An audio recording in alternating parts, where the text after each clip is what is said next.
En un mundo donde la niñez y la adolescencia deben ser el centro de toda sociedad justa, ¿qué tan real y efectivos son los mecanismos para garantizar sus derechos cuando traspasan las fronteras? ¿Qué tanto ha evolucionado el reconocimiento jurídico de los niños, niñas y adolescentes migrantes no acompañados en el plano del derecho internacional y de refugiados? ¿Y qué tan lejos estamos en la práctica de ejercer o de garantizar esos derechos establecidos en el marco del derecho internacional de humanitarios y refugiados? Este es nuestro tema de hoy. Soy Maremi Franco del Centro Local Una Lara. Bienvenidos a este espacio de reflexión crítica donde estaremos hablando sobre la niñez en movimiento, migración, refugio y separación familiar. Comenzaremos hablando sobre la situación de los niños, niñas y adolescentes migrantes no acompañados. Y en términos del marco jurídico del derecho internacional humanitario debemos entender que los niños, niñas y adolescentes no acompañados son aquellos que traspasan las fronteras sin sus padres o un responsable. Esto les otorga un carácter de protección especial por su doble vulnerabilidad. Primero, por ser niños y adolescentes, y segundo, por ser migrantes o refugiados. En el caso de Venezuela, debemos decir que en los últimos 20 años hemos experimentado una crisis económica, política y social que ha llevado a la separación de miles de familias, donde muchos padres y madres se han ido del país dejando a niños y adolescentes a cargo de familiares o han enviado a sus hijos fuera del país en busca de un mejor futuro. Esto ha desatado una crisis humanitaria en términos de migración con respecto a los niños, niños y adolescentes que viajan sin acompañantes. Esto nos lleva a la necesidad de pensar en nuevas políticas migratorias que puedan abordar y generar soluciones duraderas para responder a esta crisis humanitaria de niñez en movimiento. Ahora bien, ¿por qué es importante considerar la situación de los niños, niñas y adolescentes no acompañados que viajan o fuera del país? Porque estos se enfrentan a riesgos críticos, entre esos tenemos las amenazas físicas, dado que traspasan rutas inseguras como trochas, en el caso de Colombia cuando la frontera estuvo cerrada, exponiéndose a explotación laboral, sexual, trata de personas. Se les niega el acceso a los derechos más básicos como la educación, la salud, la identidad y se experimentan barreras legales con respecto al término de asistencia legal y protección, dado que no tienen una representación que se haga cargo del ejercicio de sus derechos. Ahora bien, en cuanto a las obligaciones de los Estados bajo el derecho internacional de los refugiados, debemos hablar primeramente del marco jurídico que lo sostiene, comenzando por el Convenio del Estatuto de los Refugiados del año 51, quien en su artículo 33 nos habla del principio de no devolución, que quiere decir que ningún estado de acogida o tránsito puede devolver a un niño o niña adolescente no acompañado a cualquier territorio cuando su vida o libertad corre peligro, bien sea por violación de derechos humanos, por violencia generalizada o otro tipo de circunstancias, las cuales fueron ampliadas en la Declaración de Cartagena del año 84, quien habla de violencia generalizada y de crisis por razones de orden público. En cuanto a la Convención de los Derechos del Niño, Niña y Adolescente del año 89, nos habla de que los niños y adolescentes no acompañados merecen protección especial y asistencia humanitaria para garantizar su interés superior. Esto nos lleva a hablar de una serie de obligaciones específicas que tienen los estados dentro del marco del derecho internacional. Vamos a hablar primeramente del principio de no detención por motivo migratorio, es decir, que ningún niño, niño o adolescente no acompañado puede ser detenido por razones de migración. Esto de acuerdo a la Oficina de la ONU sobre alternativas para la orientación migratoria nos habla de que es contrario al interés superior del niño y que es una violación de los derechos humanos y que en caso de ocurrir debe ser por causas excepcionales como de seguridad nacional y el tiempo de detención debe ser lo más breve posible. También debe garantizar un procedimiento de asilo adecuado, es decir, que una vez que se ha constatado que un niño, niña o adolescente está no acompañado, se debe iniciar de manera inmediata el procedimiento de asilo para determinar si califica como refugiado.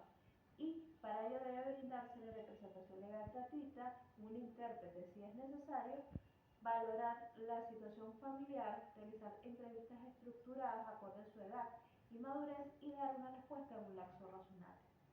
Asimismo, el estado de tránsito de acogida debe centrarse en garantizar los derechos fundamentales de esos niños, niñas y adolescentes, bien sea en el recibimiento de documentos, la protección y el acceso a derecho a la salud, a la educación y a la integración local, y buscar soluciones más duraderas.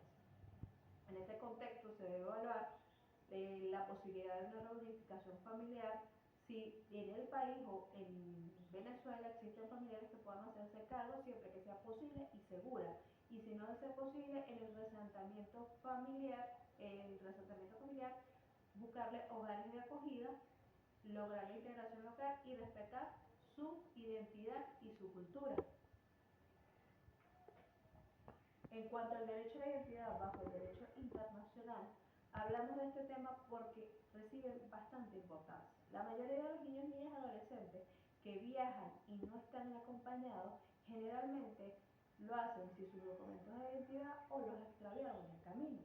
En este sentido, la Convención de Derechos de Niñas, Niños y Adolescentes, sus artículos 7 y 8, nos habla de que todo niño o al momento de nacer debe ser registrado inmediatamente.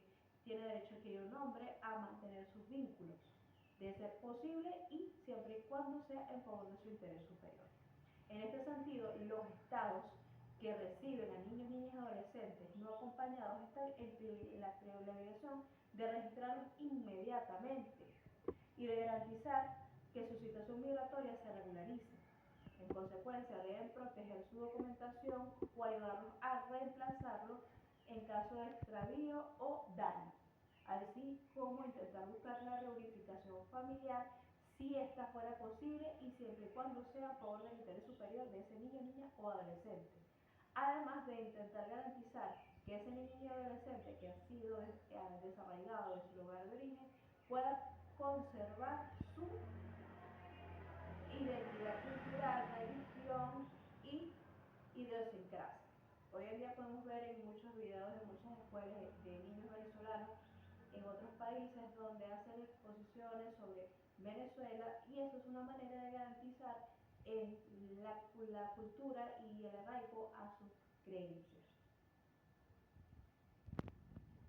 Vamos a hablar de un caso práctico bajo el luz del derecho internacional de los refugiados. Vamos a hablar del caso de Juan.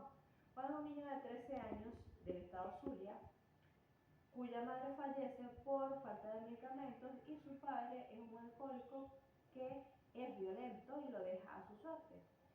El niño decide optar por irse a Colombia para lograr buscarse un futuro mejor. En el tránsito hacia Colombia es explotado por personas que lo obligan a cargar mercancía y sin pago, bajo la amenaza de que lo devolverán a Venezuela. Una vez que él llega a Cúcuta, se encuentra con la policía, la cual lo detiene por infracción migratoria. En este sentido, de este caso que les he presentado, ¿qué derechos internacionales se vulneran? En principio vamos a hablar de la detención por motivos migratorios. En segunda, obviamente, el hecho de que no se le garantizara un procedimiento de asilo adecuado, donde se le pudiera garantizar si él cumplía o no con el estatus de derecho de refugiados. Así como el hecho de que enfrenta una posible devolución o retorno a su país, en este caso Venezuela, sin haberse hecho una evaluación de su situación familiar para verificar que realmente no corra peligro o riesgo en su retorno al país.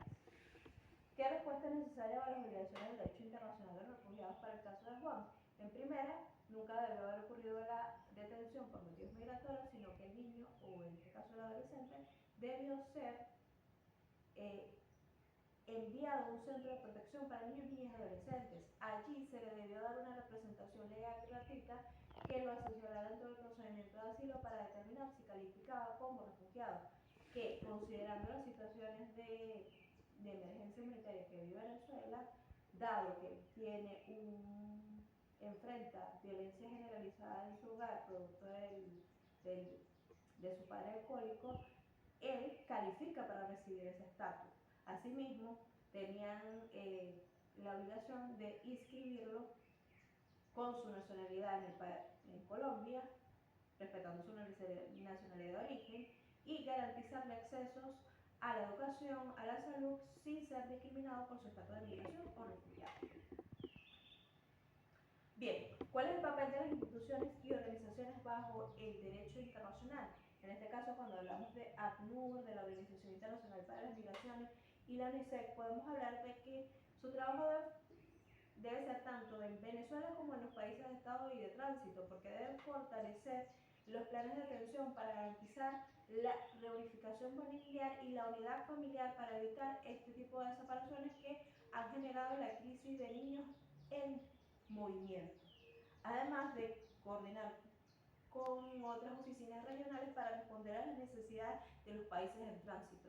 Si bien es cierto, la mayoría de los países ha intentado establecer políticas migratorias, la gran cantidad de movimiento migratorio que se ha experimentado de migrantes venezolanos hacia estos países como Perú, Bolivia, Colombia, Ecuador, Chile, ha generado que se saturen los sistemas de servicio de estos países y no puedan dar una respuesta oportuna para todos. Evidentemente, la brecha de recursos juega un papel en contra, lo que también hace necesario la necesidad de acelerar la firme notificación de los convenios para aquellos países que todavía no lo han realizado.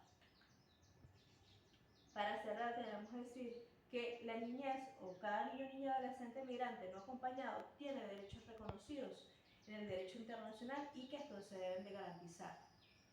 Cada niño que sale y traspasa las fronteras merece especial protección por todos los países por los cuales ese niño va a transitar.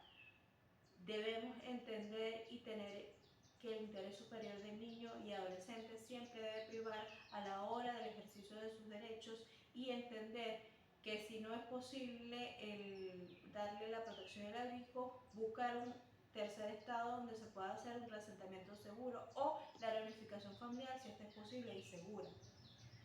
La idea es que se creen alternativas que permitan a las familias no separarse. Sin embargo, ya que esta es una realidad, hay que enfrentarla como viene sucediendo y establecer políticas migratorias que sean más fáciles para que los niños y adolescentes puedan ser atendidos.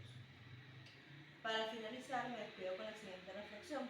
Un niño, niña o adolescente que migra solo no es un problema migratorio, es un sujeto con derechos que exigen protección. Muchas gracias por su atención.